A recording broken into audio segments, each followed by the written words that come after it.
नमस्कार, मैं हूं मनोज वर्मा और आप देख रहे हैं अटेंशन। और आज अटेंशन में बात करेंगे डिम्पल बहाना किस पर निशाना। जी हाँ, सियासत में अब असूलों का वजूद के साथ जहां अपना मतलब हो वही रकीब भी अजीज लगता है। ये शेर इन दिनों एनडीए पर सटीक बैठ रहा है। ऐसा हम इसलिए कह रहे हैं क्योंकि सपा सांसद डिम्पल यादव को लेकर मौलाना साजिद रशीदी ने जो आपत्तिजनक टिप्पणी की उस पर सपा तो खामोश है, खुद डिम्पल यादव इस पर बोलने से बच रही है।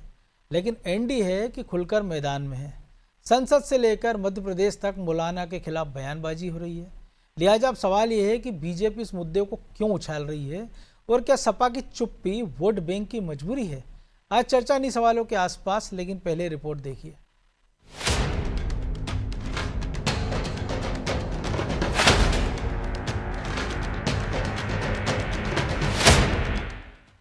किसी भी मस्जिद में इस तरह की सियासी पार्टी ऑर्गेनाइज करना ये शरअन मना है। दूसरी बात, वहां पर जिस तरह से एक महिला, मैं नाम नहीं लेना चाहूंगा, जिस तरह से उसकी पीठ वगैरह सब कुछ दिख रही है, यानी आपत्तिजनक हालत में बैठी है, वो उससे भी बुरा है। सपा सांसद डिम्पल यादव को लेकर दिए इस बयान ने देश भर की सियासत में भूचाल ला दिया।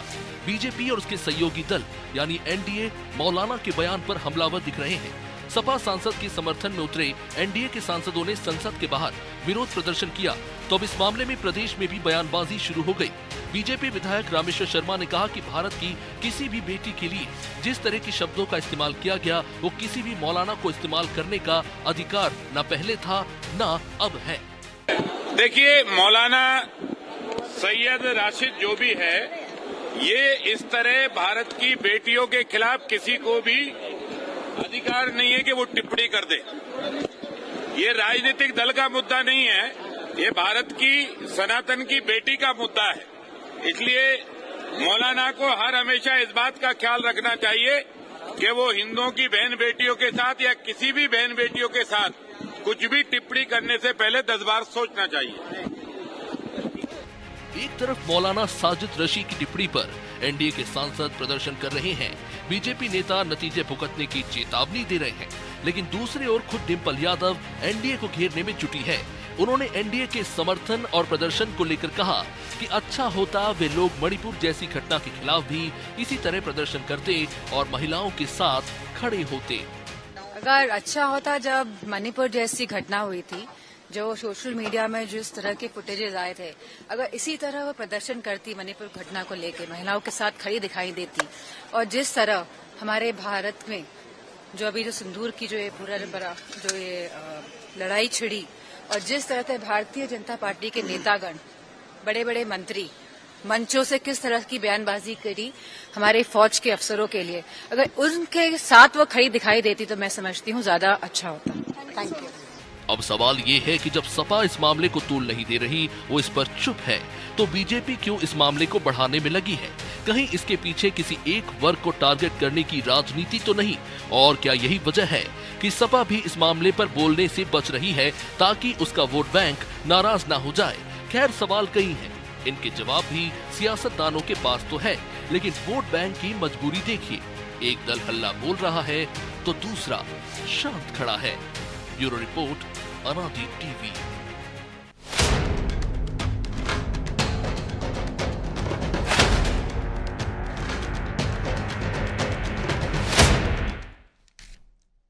तो इसी पर चर्चा करने के लिए हमारे साथ जुड़ गए वरिष्ठ पत्रकार अशोक शुक्ला और हमारे सहयोगी प्रभु पटेरिया और ब्रजेश चौक से। बहुत स्वागत है शुक्ला जी आपका अनादि टीवी में। धन्यवाद। वो बेगानी शादी में अब्दुल्ला दीवाना, यही कह सकते हैं, क्योंकि जिस अखिलेश को जिस दिन ये तस्वीरें आई थी, मस्जिद में गए थे अखिलेश यादव, तब बीजेपी ने इसको ट्वीट ले करके पूरी समाजवादी पार्टी को नमाजवादी करार दे दिया था। अखिलेश यादव के लिए नया शब्द गढ़ दिया था। और अब अचानक से उनकी पत्नी डिम्पल, जो कि सांसद भी हों, उनके लिए बीजेपी का ये प्रेम, क्योंकि भोपाल में विधानसभा में तमाम सारे मुद्दे थे विपक्ष के, लेकिन रामेश्वर शर्मा इसी पर बाइट दे रहे हैं। और दिल्ली में एनडीए ने प्रदर्शन किया, जिसमें मध्य प्रदेश के पूर्व अध्यक्ष बीडी शर्मा सहित तमाम सांसद शामिल हुए। कैसे देखा जाए इसको?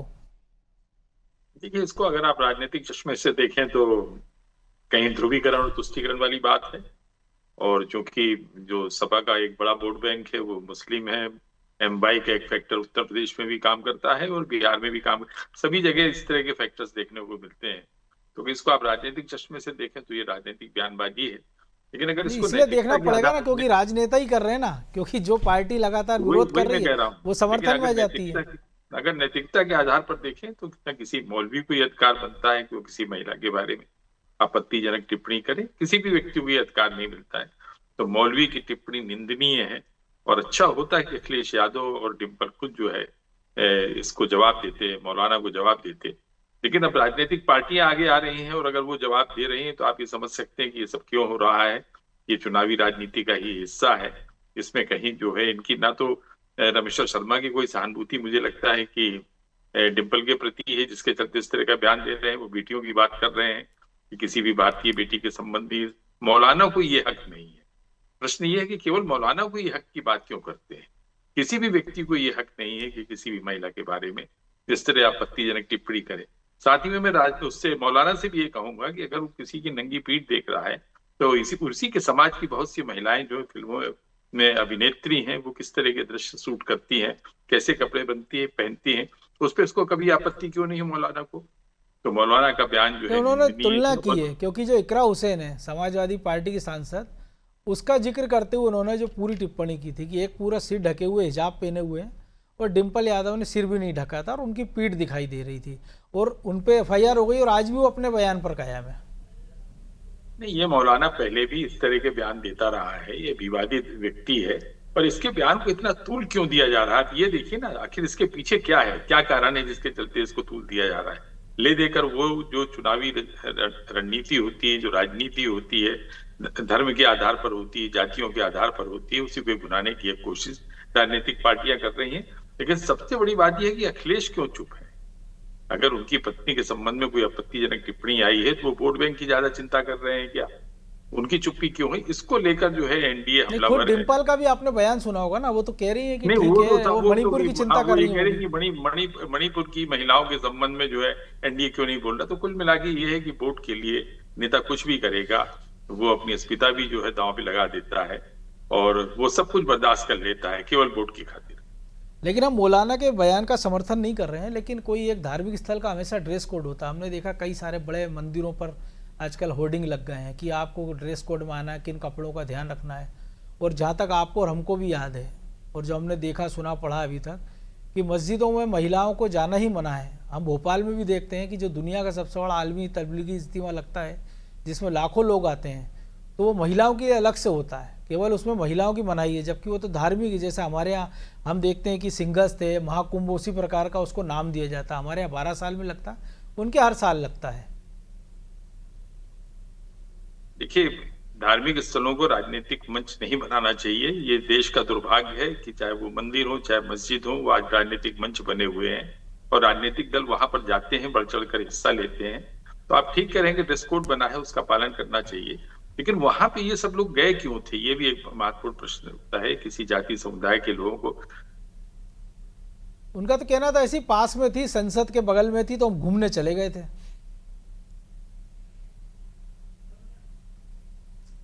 लगता है कुछ तकलीफ हो गई है। लेकिन उस पे जो मौलाना की टिप्पणी है वो बहुत ही तल्ख टिप्पणी है, उसको किस तरह की टिप्पणी करने से बचना चाहिए। जी प्रभु जी, आप कैसे देखते हैं? क्योंकि ज़्यादा दिन नहीं हुए, भोपाल में लव जिहाद के मामले की बात कर लें, ड्रग जिहाद का ताज़ा मामला है, लैंड जिहाद की बात कर लें, सांसद से लेके यही रामेश्वर शर्मा बड़ी बड़ी ताल ठोकते हैं कि हिंदू बेटियों के साथ होगा तो हम ये नतीजा भुगतना पड़ेगा, वो नतीजा भुगतना पड़ेगा। बड़े सहमे डरे तरीके से पुलिस जो आरोपी पकड़े गए हैं उनका जुलूस निकालने की हिम्मत जुटा पाती है और उस दौरान भी वो आरोप पुलिस की मौजूदगी में मीडिया को धमकी देते नजर आते हैं, लेकिन पुलिसकर्मी सीखे निपोरते नजर आते हैं, कोई एक्शन नहीं होता है। खुद बीजेपी के नेता रहे जो प्रियंका कानून को, वो सवाल उठाते हैं, लेकिन पूरे बीजेपी की वीडी शर्मा ना यहाँ की घटना में कुछ बोलते हैं और रामेश्वर, लेकिन उनको चिंता हो रही है डिम्पल कपाड़िया को लेकर, वो माफ कीजिए डिम्पल को लेकर। तो इसको कैसे देखा जाए? केवल इसलिए कि दिल्ली में प्रदर्शन हो दिया तो आपको केवल बयान जारी करना है। यहाँ कोई प्रदर्शन आज तक नहीं किया कि भाई आप ही कर दो ना, या आप पुलिस अधीक्षक को बुला लीजिए, कमिश्नर को, उसको तलब कर लीजिए कि क्या हुआ। क्योंकि बयान जो आ रहा है, हमने खुद ने भी चला है कि लड़की रेप के मामले में थाने जाती है, उसको भगा दिया जाता है, 3-3 थानों के उसको चक्कर कटवाए जाते हैं, उसके बाद भी नेता यहाँ चुप्पी साधे, लेकिन उनको डिम्पल की बड़ी चिंता हो रही है। देखिए मनोज जी, दोनों मामले बहुत अलग अलग हैं। अशोक जी ने भी कहा नहीं, कि महिला के सम्मान से जुड़े नहीं, बात कर रहा हूं। महिलाओं की भी नहीं जी। है ना, राजनीतिक दलों के महिला सम्मान भी अलग अलग है ना, राजनीतिक दलों हाँ, के इसीलिए चश्मे तो अलग अलग पूछा। है। ये जो भोपाल का मामला है, इसमें जो भी आरोपी हैं उनका लिंक जो है बीजेपी नेताओं से जुड़कर जी, आ रहा है। बिल्कुल। उनकी फोटो तस्वीरें बीजेपी के बड़े बड़े नेताओं के साथ आ रही है। प्रदेश कार्य समिति सदस्य है जी, उनके उनकी परिवार के दो लोग। तीन पीढ़ी से वो बीजेपी से जुड़े हुए परिवार है। तो यहाँ पे आपको वो चीजें नहीं दिख रही, क्योंकि यहाँ पे यदि आप उस पर सवाल उठाते हैं तो अपने दामन पर कीचड़ उछालना है, विपक्ष को मुद्दा देना है। तो यहाँ पे आप चाहते हैं कि ये मामला हाईलाइट ना हो, भोपाल का मामला ये दब जाए, ये मामला भले ये कितना भी बड़ा क्यों ना मामला हो। निश्चित तौर पर बहुत बड़ा मामला है। अब तो उसमें पता नहीं कैसे कैसे खुलासे हो रहे हैं कि वो व्यक्ति के आतंकवादी कनेक्शन तक आ रहे हैं, महिलाओं से जुड़े अपराध तो आ रहे हैं, ड्रग्स माफिया का आ रहा है, पता नहीं क्या क्या आ रहा है। लेकिन जो है बीजेपी के तमाम नेता इस मुद्दे पर चुप्पी साधे बैठे हुए हैं। तो ये आपका नजरिया है यहाँ पर अपने लोगों को लेकर, क्योंकि आपसे जुड़े हुए लोग हैं। लेकिन वो जो डिम्पल का मामला है जी, जो जिस महिला को लेकर टिप्पणी की गई है वो चुप है, उस मुद्दे पर वो नहीं बोल रही, उसके पति चुप है, उसकी पार्टी चुप है। वहां पर आप जो है उस पर संसद में प्रदर्शन करने जा रहे हो, वहां पर आप उस मुद्दे को हवा दे रहे हो। क्यों? क्योंकि वहां पे आपको वोट बैंक दिख रहा है। उस मुद्दे को आप जो है आने वाले बिहार के चुनाव में भुलाना चाहते हैं। वो मुद्दा जो है उसके बाद उत्तर प्रदेश के चुनाव के लिए आपकी ज़मीन तैयार करने के काम आ सकता है। आप एक नारी अस्मिता और एक यादव महिला की अपमान को जोड़कर वो एक वोट बैंक को अपनी तरफ खींचने की कोशिश करने की जुगत में लगे हुए हैं। इसलिए वो वहाँ पे वो प्रदर्शन कर रहे हैं। तो उनको क्या ज़रूरत है इस मुद्दे पर प्रदर्शन करने की? जब सामने वाला कोई शिकायत ही नहीं कर रहा है, जब उसको नहीं लग रहा है कि मेरा अपमान हुआ है, तो दूसरों को लग रहा है कि उनका अपमान हुआ है। ऐसा ही मामला है ना। नहीं तो डिम्पल कहती है कि मेरा अपमान हुआ है। बेगानी शादी में अब्दुल्ला हाँ, दीवाना, मैंने सिर्फ बिल्कुल शुरुआत सही कहा आपने, बेगानी शादी में अब्दुल्ला दीवाना। ये जबरदस्ती तुरही बजाने में लगे हुए हैं, ये इनको बुलाया ही नहीं किसी ने। पंकज जीमना चाहते हैं वोट बैंक की। तो ये ऐसा मामला है और इसका निश्चित तौर पे इसके राजनीतिक महत्व इसका है, क्योंकि आप दिल्ली में संसद के सामने प्रदर्शन कर रहे हैं, सामने बिहार चुनाव को लेकर माहौल गर्म है। आप बिहार में जो यादव वोट है उसको एक संदेश देना चाहते हैं, और जो बिल्कुल अशोक शुक्ला जी ने कहा माई समीकरण, उसको तोड़ना चाहते हैं कि यादव आपकी तरफ आ जाए, कम से कम महिलाएं तो आ जाएं। क्योंकि भारतीय जनता पार्टी को शिवराज सिंह चौहान ने एक ऐसी चाबी दी है चुनाव जीतने की, महिला वोट बैंक की, जो इसके पहले बीजेपी ने इस तरीके से या किसी भी राजनीतिक दल ने सोचा नहीं था कि एक मुश्त महिलाओं के वोट ऐसे गिरेंगे। इसलिए आप जो महिलाओं से जुड़ी हुई योजनाएं लाते हैं, बार बार उनकी बात करते हैं। महिला वोटर तो भेड़ चाल चलती, पति या परिवार के पिताजी ने कह दिया वहां वोट डाल देगी, अब उनको स्वतंत्र रूप से वोट करेगी। अब उनको आप लाडली बहना बना रहे हो, उनको अब लखपति दीदी का सपना दिखा रहे हो कि हमसे जुड़ोगे तो आपको लखपति बना देंगे दीदी। तो इस तरीके से जो है आप उनको एक वोट बैंक अपना मजबूत करने की कोशिश कर रहे हो कि घर के अंदर ही वो एक फ्रैक्शन करके लोगों के वोट बैंक आप अपना मजबूत कर रहे हैं, महिला वोट बैंक। तो इसलिए आपको वो मुद्दा वहां पर दिखाई दे रहा है। तो ये पूरा का पूरा राजनीति का खेल है मनोज जी। इसको लेकर भारतीय जनता पार्टी गंभीर नहीं, भारतीय जनता पार्टी गंभीर होती तो केस दर्ज कराती ना मौलाना के खिलाफ जाकर। अब रही बात उस पूरे घटनाक्रम की, जिस घटनाक्रम की बात कर रहे हैं या जिस ड्रेस सेंस की बात कर रहे हैं, वही साड़ी, वैसी ही साड़ी हमारी देवी पहनती हैं, वही साड़ी पारंपरिक परिधान है हिंदू धर्म का, हिंदू महिला का पारंपरिक परिधान है। वो उसको लेकर जो महिला सांसद उस प्रकार के आंदोलन कर रही है, उनमें से कईयों ने वैसे वस्त्र पहन रखे थे, वैसे ही वस्त्र पहन के आ रही हैं।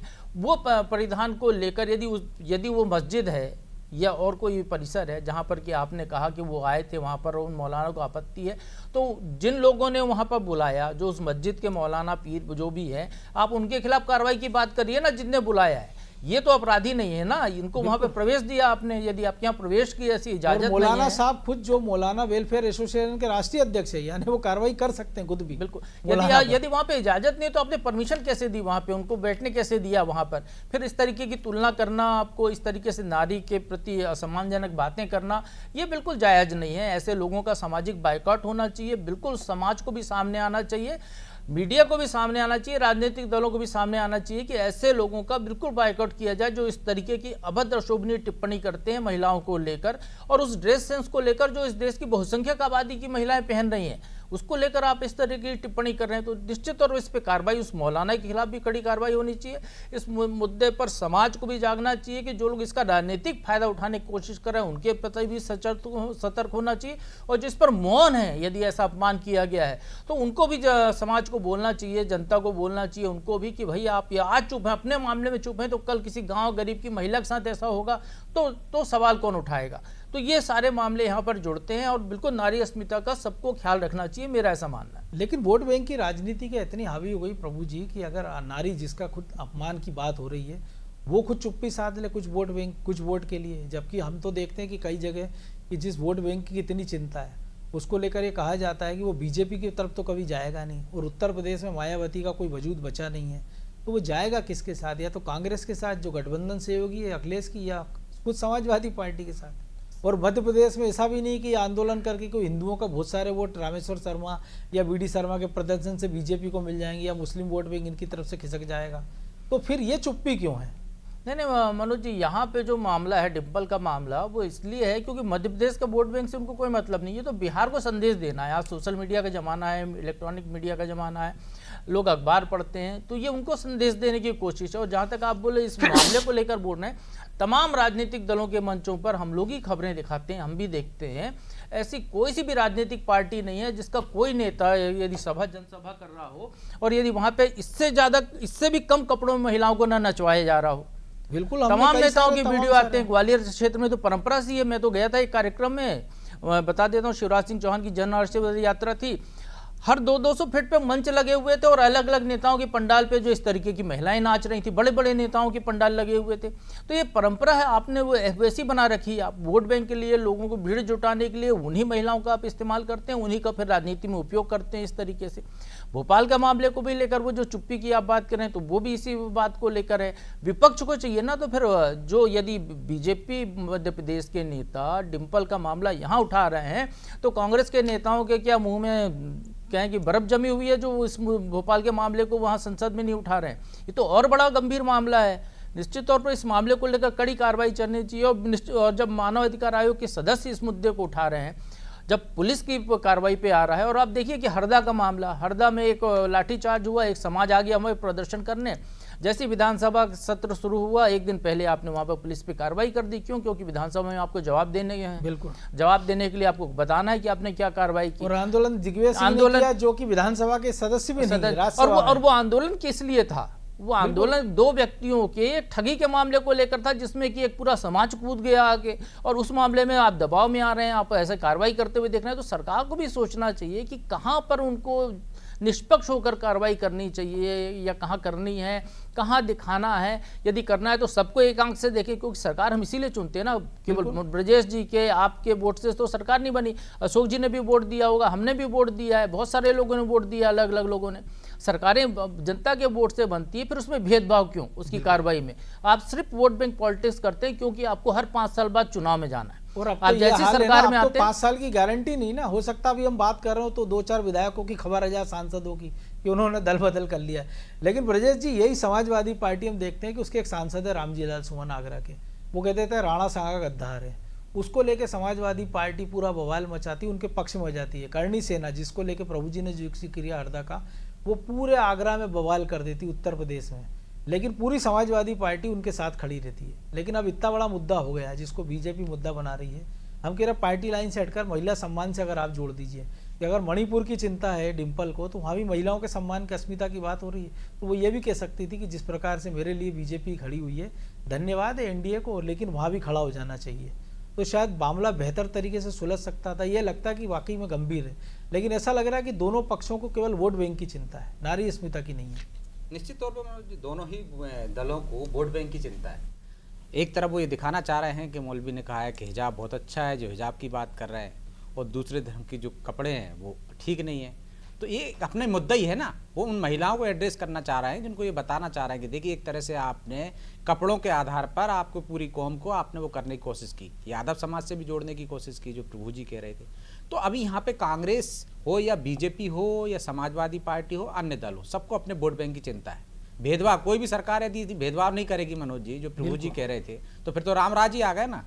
जिस रामराज की बात की जाती है कि आप सबको समान रूप से जो कल्याणकारी योजना, उसमें तो आप ऐसा नहीं ना कि एक जाति विशेष, धर्म विशेष को बाहर कर देंगे, उसमें आप कर भी नहीं सकते, मजबूरी है ना, संवैधानिक बाध्यता है, तो देना पड़ेगा ना। लेकिन यहाँ बाध्यता नहीं है ना मनोज जी। यहाँ बाध्यता होती तो आप वो नहीं कर पाते। वहां तो संवैधानिक बाध्यता है, आप कर नहीं सकते, आपको बाकायदा वैसे ही चयन करना पड़ेगा जैसे सब लोगों के साथ किया जाता है। योजनाओं की बात अलग है नहीं, और अन्य चीजों की बात है। वहां भी आप देखिए योजनाओं से इतर भी जाके यदि राजनीतिक दल होते हैं तो वो उनको लगता है वोट बैंक है तो उनको अलग से आप आरक्षण दे देते हो। कर्नाटक उदाहरण है उसका, कई राज्य ऐसे उदाहरण है कि आपने अल्पसंख्यकों को अलग से उदाहरण आपने तो ठेके में आरक्षण दे दिया है। तो आप कर्नाटक में तो वोट बैंक ही है ना, वोट के लिए राजनीति। अरे कावड़ियों को लेके बोलते हैं समाजवादी पार्टी के लोग, क्यों बोलते हैं? उनको अपना एक वोट बैंक साधना है।